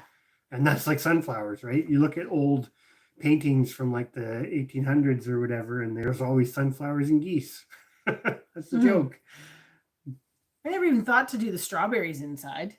I want to get more started and all we have to do is cut slips from them, and then we could transplant them outside later. Well, we could definitely try it. Yeah, we should do that actually. Yeah, we should check on a couple of our kinds. Yeah, the Wendy's definitely have some. I don't know if they might produce. They might. The red ones would produce inside probably. Yeah, we'll have to try that. Caitlin's family farm says sunflower butter is really good. So I'm excited to try that because it sounded very, very simple to make, which is awesome. We're definitely going to give it a try because if it works, like we would like to try peanuts again too, because I've grown them in the past very close to where we live now. It worked really well, but if we can do it with sunflowers as well, it's just one more thing that you can get that product from. Well, and oily products are usually a high value, right? Yeah. Because when you start growing your own stuff. No, I think so. But no, I think that would be a really thought about doing the strawberries inside either, to be honest. No, well, the nice thing is you could, since we have so many stinking lights, you could lay, because they don't need a huge space. Like some of the stuff like the kale and that grew really tall, right? You could put them on a tower. Yeah. Oh, actually, that would work really good. Very little space. Yeah. Need one of We're going to have to get one of Guten Yardning's little grow towers things. For inside. Yeah, the ever-bearing type. Yeah. Okay. So the red ones would work. Yeah, the red ones that are off. Well, we should dig them up anyways because the chickens have been in there toasting everything. So we should salvage what we can and bring them in. I moved them last year and they did really, really well. Yeah, but yeah, we've kind of been bad with not getting fences built around gardens, and the chickens have been pretty good until fall. Now they're really kind of getting to be pains in the butt. But that's what always happens, right? Yeah. That's the whole thing about animals and feeding them is you do really well, and then you hit a wall when the weather changes. Yeah, and then they just eat anything that they can find. Which is, I don't. But that's probably going into that winter, I got to stock up mode. Like our sheep are insatiable right now, and that's just because they're putting on fleece. They know winter's coming, and the food quality of the pasture is going down. Yeah, right? So they're eating a lot more. Yeah, bunching onions as well. And chives. I've got those the purple bunching onion seeds. Oh, we could try them. Yeah. The seeds might not, they'd probably take a while. They'd still grow, but they'd have them ready for next. Once you get them. Yeah. Well, I want to split our chives this year and bring a bunch of them in to start in a pot to grow inside. Oh, yeah, they would do quite well. We need to split our chives because we've got one pot with 3 big clumps in it, but the clumps need to be split again so they spread more because they're really slow to spread on their own. It's kind of funny, but yeah. Well, we started doing the greens last year for the salad stuff and that over the winter, and I definitely want to do that again. We just got to kind of be interesting to. Peanuts are good for a lot of things. Like the one mix that we add to our chicken food because we sprout grains for the chickens. To reduce costs, we basically just buy it's a wild bird mix, which has got quite a bit of millet in it, which we like with the chickens because the millet is a good substitute for corn. And when they're young, it's really good because the smaller chickens really like it. But millet prices for just straight millet have gone quite crazy high, but the bird seed has stayed the same, and it's the same thing. So, but the mix does have peanuts in it, and yeah, they love them. Oh, yeah. That's the bit that they dig through and kick everything out to pick out that bit first. And the lentils and the chickpeas that we add to it. The chickpeas not as much, the lentils more so, and then they go for the sunflower seeds, and then they do the wheat, and then the oats are usually left, or if they really get desperate, they'll eat them. Yeah. But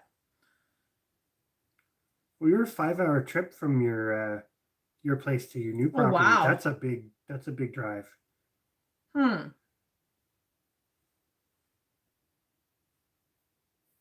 Yeah, I saw the comments she was making. Was it yesterday in was it Me and You Acres live that you were talking about that in the driveway and stuff?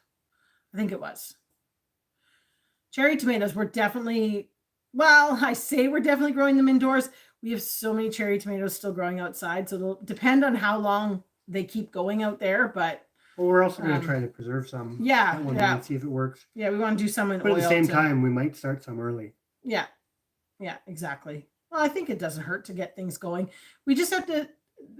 Last year we set up the grow room. We didn't have it running super efficient, and we weren't really sure what was best to be growing and what wasn't. Well, now we got a bit more knowledge through, and now we're completely set up basically. Yeah, so now we got a bit more knowledge. So I think it'll be good this year. Any other self-bonding, just shake them. Yeah, that's the nice thing about tomatoes, right? Yeah, exactly. That's what makes tomatoes. I still am a bit floored. Like tomatoes are definitely, as far as that sustainable goes, an amazing plant because you can have quite a bit of variety and actually keep it going as a population, which is pretty awesome. Yeah, Swiss chard, that'd be another good one. We have quite a bit growing outside right now. We'll start some early. I really hope for you guys there, honey badgers, that it is a really nice fall. I mean, you guys need a break to get what you need to get done. So I really hope it is a nice fall. I know that for us, the rumors are the other way, but hopefully it's a nice long fall. Even if it isn't, it can only get better. Gotta think positive, unfortunately. No matter. No. Oh, I'm terrible at thinking positive. I'll be the first to.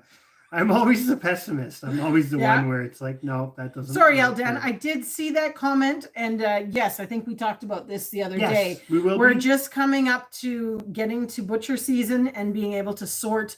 Because we like to wait until we can be sure that we're passing on good livestock. We're pretty close. So most of our birds now are at the 3 to 4 month mark. So you can have a pretty good idea that you're getting a good quality animal. And we have a lot of hens. We will be selling some. And I've got you wrote down in my book to get in touch with for, because you'd asked about getting some. So definitely, we just have to do some work on our end and actually do some sorting. Well, and that's like I say, because Chris is off this week. Cassie will get a good giggle out of that. But yes, Chris works with Wildwood Gardening. But anyways, so Chris is supposed to be off this week. I'll put a clarification there. And hopefully we will get the birds tagged and sorted to be what is culls and what are either for us to keep or sell. But there will be some. I think we ended up he worked Monday the whole day. And still didn't get it. That's another, not going to go down that road. No, think positive. But yeah, so sorry, going back to the chickens. So Eldan, when were you sort of hoping to get them? Because I don't know if you wanted, we would usually probably, if we either sell them now or whatever we keep, we don't sell until after next year's hatch comes. So we could sort something at this yeah, fall. That's not yeah, oh yeah, but I don't mean now. Like tomorrow, you have to. I don't mean that. I just meant in the fall now, before we get to winterizing everything, we would be selling, and then it would be after next hatch.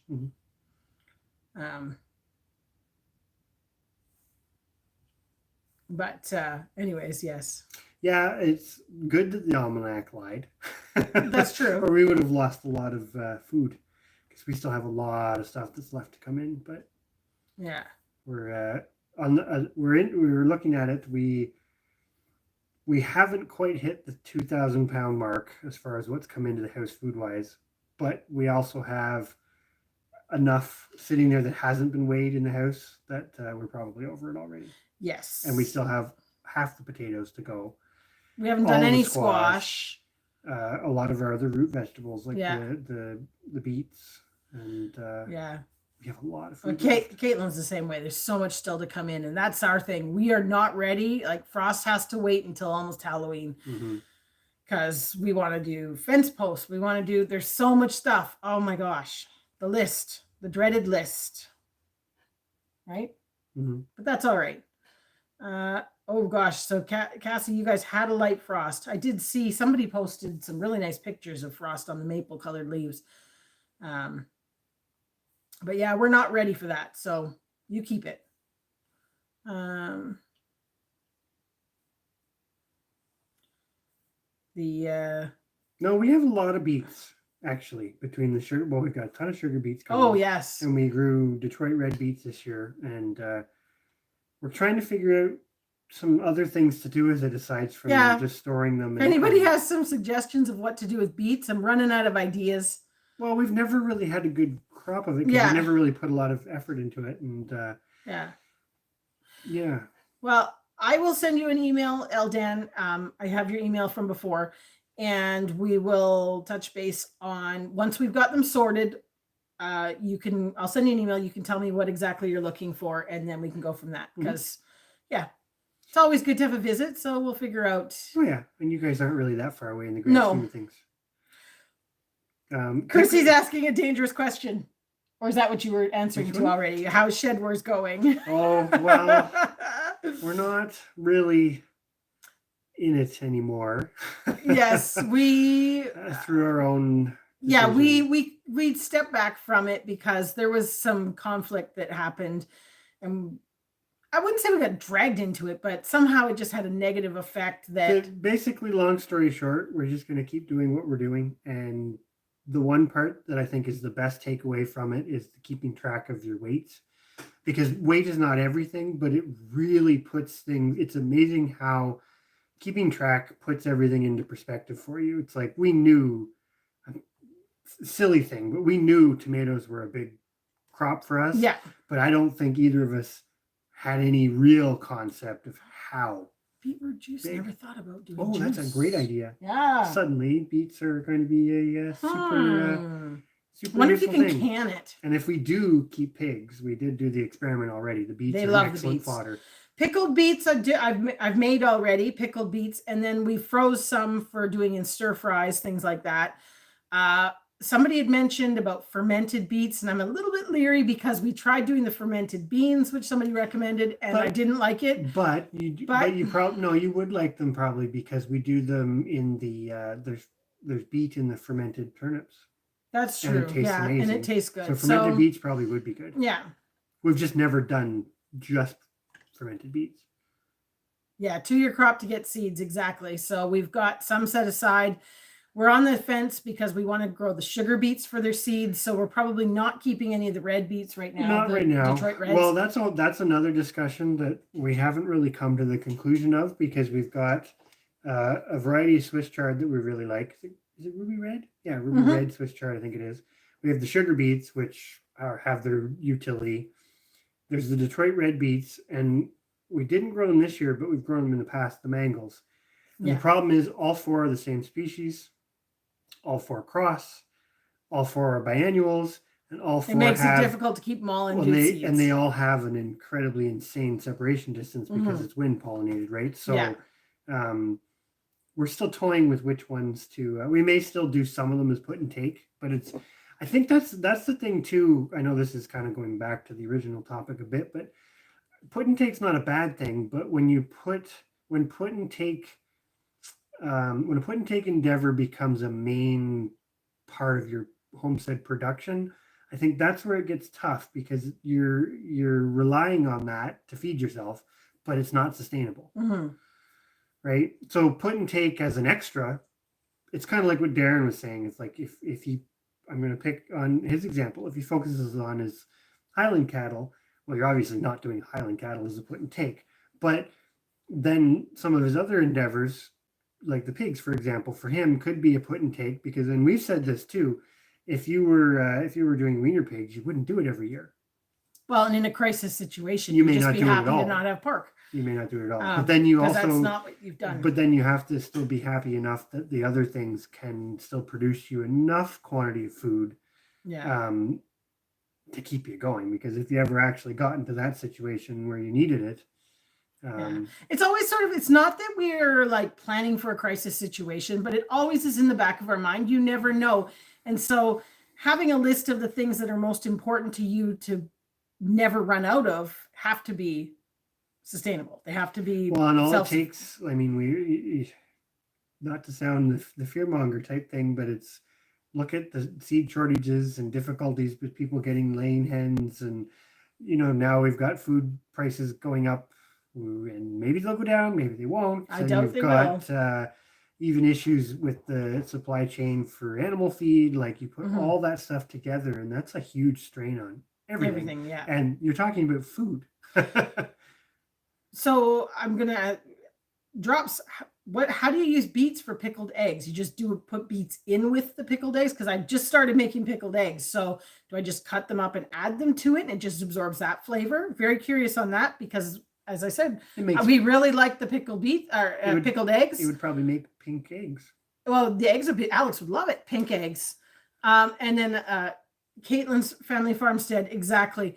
It's crazy how much food you actually need to grow to create what you will consume. This year, we've tracked all the weight of the food that we brought in. We've also been tracking everything that we bought at the grocery store the whole year to find out how much money we've spent on all that stuff, including and completely realizing that even though we're so far into this is not going to be a perfect. The numbers aren't going to look amazing. It'll improve from year to year as we learn to track it better. But I should have tracked separately what I bought for canning purposes and preserving, and what I'd bought for just fresh eating. But I didn't. It was just one lump thing. But it's an interesting project to do. To track it all, to see, because not only did we track what we brought in, I actually kept track of every single jar of food that I canned this year. I wrote down how many, what size, that sort of thing, so that I could then convert, okay, we had 2,000 pounds of food and we put X number of pounds in the freezer. We put X number of pounds into jars, and this is what we ended up with, and it's still not enough to feed us for the year, that kind of thing. But it'll be a really interesting. We can also do the exercise too of extrapolating from that volume of food weight wise, or volume is in number of jars, and kind of do a reverse calculation on, if you were to have bought the same value of food, realizing that not everything has high value, but what have you sort of equivalently saved by purchasing it yourself? I like Drops's thing there with the butternut squash, garlic, onions, and the beets. Oh, that'd be good. With the peanut oil or butter, and then he says he just puts in oregano, basil, and then the salt. Like that. We like simple. The only thing I would probably throw on top of that is some feta cheese. But it sounds really good. Well, that'd be good because the butternut, we would just substitute the Canada crookneck and we'll be good to go. Yeah. Well, beets and crookneck squash. Definitely a great idea, Cassie, Wellwood Gardening, on ordering the seeds. We've been looking through stuff, kind of making plans, figuring out what we need. Because same thing, we want to order ahead. I mean, we were lucky we ordered ahead on some of our seeds last year, because when we went to look again, hey, Harvey Black, how you doing? Hello. Thanks for coming in. It was a case that they weren't there. It was like the sugar beets. If we hadn't ordered them 6 months in advance, you weren't getting them.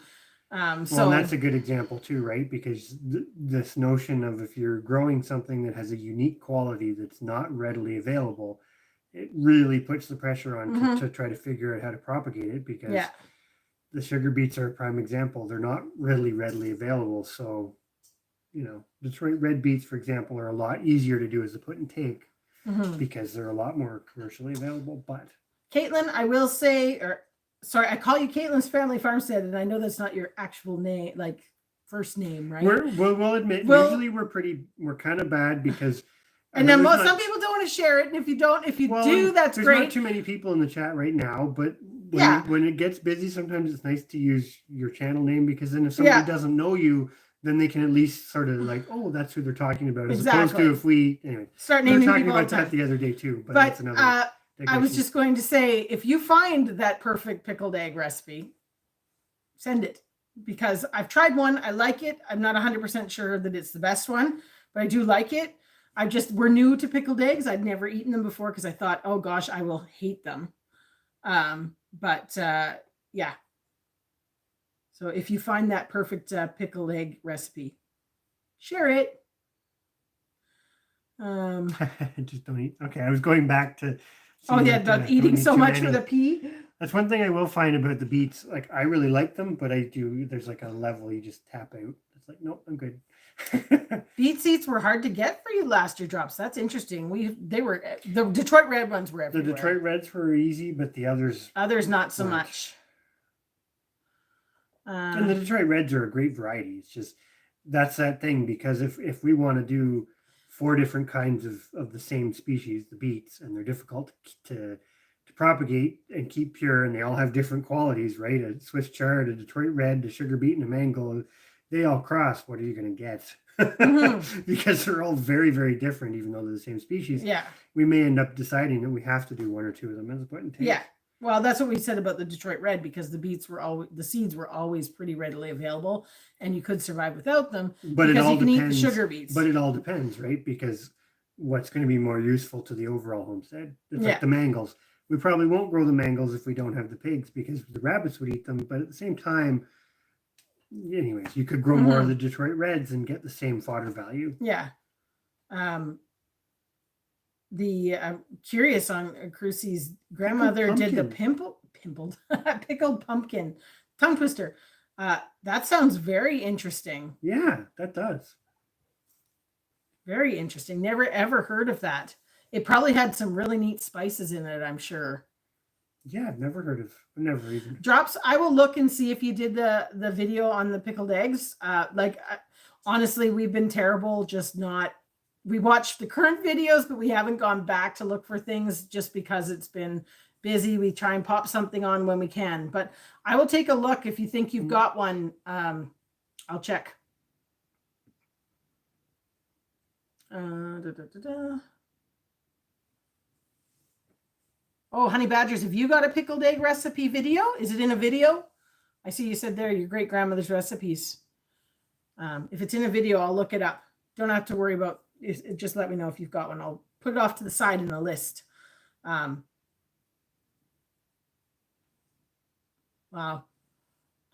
Get on that then, Drops. I'm very curious. We will go back and check. Yeah, but I'm very curious about the beet in with the egg. I think that would be very interesting. It'll be simple. Yeah. Because you're basically just adding it to and that's one of those things, because I like to can things in 1 liter jars because it just is less jars. And that's a lot of eggs to open at one time. So it'd be nice to have them, if you've got something else in there, so that it's not kind of all the same thing, right? Yeah. Yeah, that'd be awesome if you did a video on that. Yeah. That's the one thing, because we talk about this, like we sort of said we didn't really want to do like a cooking channel. No. But at the same time, it's cool to do cooking videos or canning videos. Kind of, I'm going to just say those in the kitchen-y type things when it's related to things that you do on your homestead, right? Yeah. Or, yeah, I think that's kind of, it's interesting because sometimes those things aren't really out there. or the way that you might do it isn't out there, or what have you. Mm-hmm. No, I agree.